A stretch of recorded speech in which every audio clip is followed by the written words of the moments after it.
What is going on, LGU subscribers? I hope you guys are doing good. My name is HNM, and that's pretty much an acronym, to a name that I neither know what it means, nor can I pronounce it.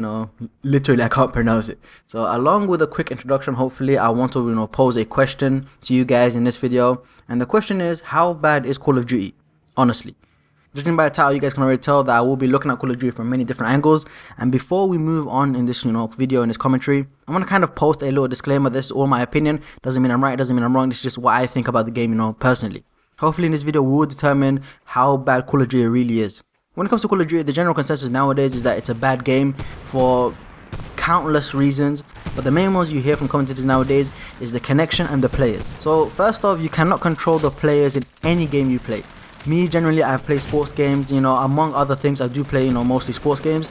And in my opinion, there is no other genre that's affected, in such a huge way, to how your opponent will play than a sports game genre. And with that being said, I can tell you firsthand that you're never going to control how anybody else plays the game. You're just going to sort of have to deal with it. If it's in the game, I guarantee you someone will use it. And the other reason generally people bag, on Call of Duty is, for its connection.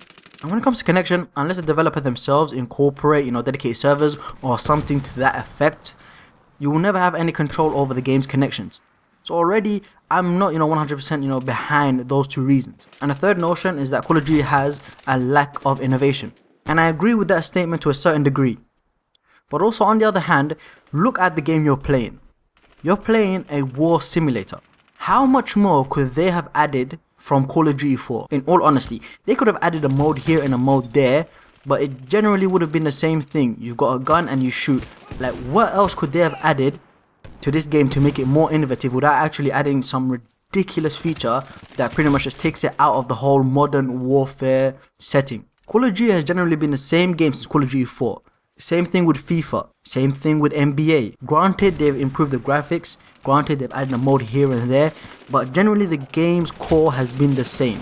And I understand why Activision do not want to add anything new to its franchise, simply because if it ain't broke, why fix it? And I'm not saying that I agree with that notion, and I'm not saying that Call of Duty is not broke, but they sell ridiculous amount of copies every single year. Last year, Modern Warfare 3 was the biggest entertainment launch of the whole year. It broke any record a video game has ever set in any category. So from Activision's standpoint, it will make no sense for them to add anything or take away any features from a franchise and a game that seemingly have done unbelievably well for the past, 2 to 3 years. And in terms of innovation, Modern Warfare 3 has added a lot more modes. And let's talk about innovation just a little bit more. Let's just stray away from the fact that the game's core is always going to be the same because it is a first-person shooter. Let's go into modes. Modern Warfare 3 has added a ridiculous amount of new modes, from kill confirmed to infected.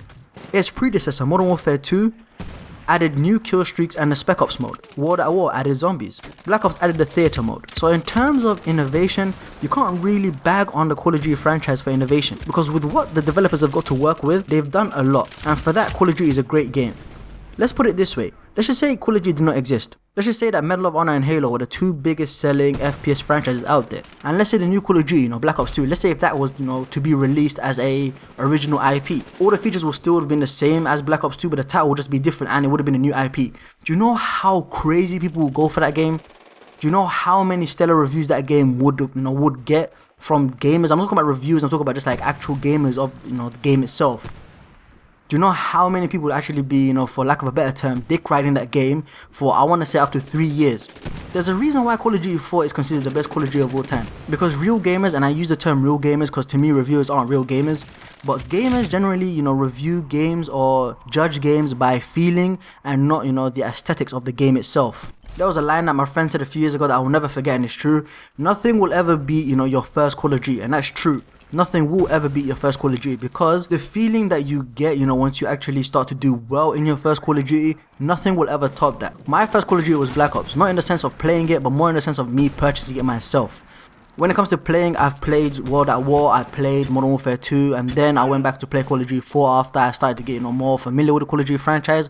But I literally played all the Call of Duties. And to me, Black Ops is the best Call of Duty ever made.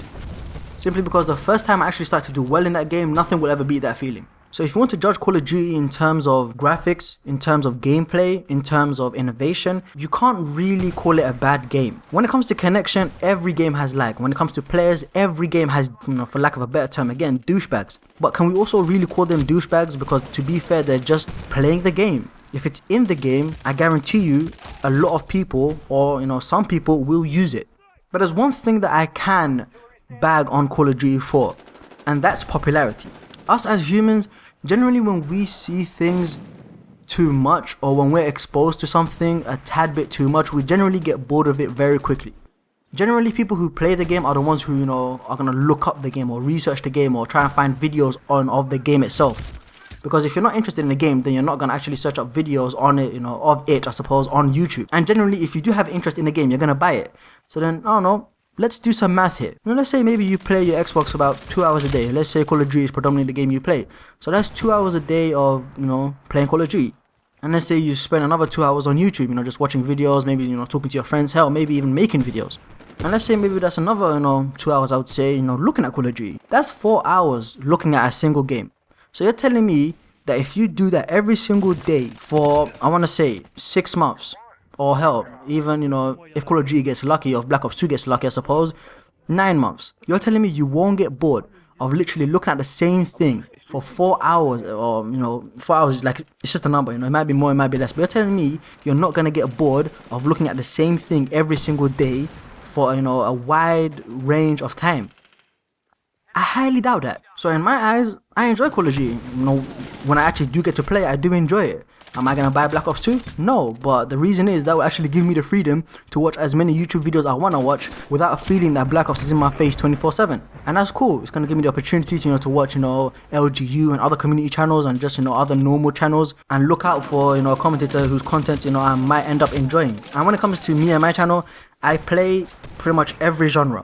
From MMOs, RPGs, first-person shooters, sports games. I play pretty much any genre you think of. I have a game, from that genre that gets uploaded to my channel regularly. Do I upload Call of Duty? No. Do the sports games I play and upload include NBA and FIFA? No. And the reason for that is everybody's doing it. I don't want my viewers, to come and watch a video on my channel, feeling that they've seen, this type of content a million times before. So don't worry, they're not indie games, they're not, PC, open or closed beta games. They're AAA titles, but they're just not Call of Duty, FIFA or NBA. They're mainstream titles, but they're not YouTube mainstream, I would say. I want to actually thank any of you guys who actually watched the video and stayed this far. But that's pretty much it. Maybe I'll see you guys on my channel. Maybe I'll see you guys on LGU another time. But until then, stay fly and stay fresh.